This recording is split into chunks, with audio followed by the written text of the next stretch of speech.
ถามว่ากินบ่ขี่ทั้งหักขี่บ่ตายจังยังเขาขวบแจกได้บ้านก็คนตายคนตัวยุ่งบ่ตะน้ำเนาโอ้กูสั่งบอกเรายุ่งแต่กุนยุ่งตอนนี้รู้สึกว่าโรงเรียนอะไรพวกมีตะพามี18โรงเรียนมันตะคาจะมีปัญหากันแล้วเป็นยังนะนักเรียนมันตะคาบ่ยักให้ไรพ่อยเข้ามายับเอากันโยยับเอากันลูกยับเอากันตอนนี้รถผาแดงโรงเรียนบ้านไรพ่อยกำลังสิถอยหลังถอยโดนๆก็บ่มีปัญหาดอกผาแดงนั่งไอ้บ้านไรพ่อยนั่นน่ะนั่งอยู่ในเพียงหน้าเนี่ยโอ้ยตอนนี้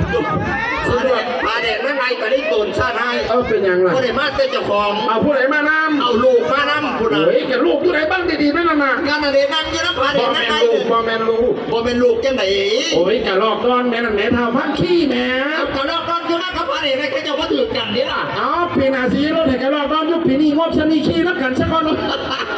กะลอกก้อนก็เลยขี่นักกับผาแดงตามธรรมดาต้องขี่รถอีกขั้นนึงกะลอกก้อนแล้วอยู่นับกันบ่ได้ที่เกิดสงครามโลกครั้งที่3นี่นั่นนั่นแหละตามประวัติตามนั่นว่าไว้ว่ากะลอกก้อนนี่เป็นสู้เก่าแฟนหลังของนั่งไอคำว่าบุญวาสนาต่อกันเกิดมาซะนี่ผู้นั้น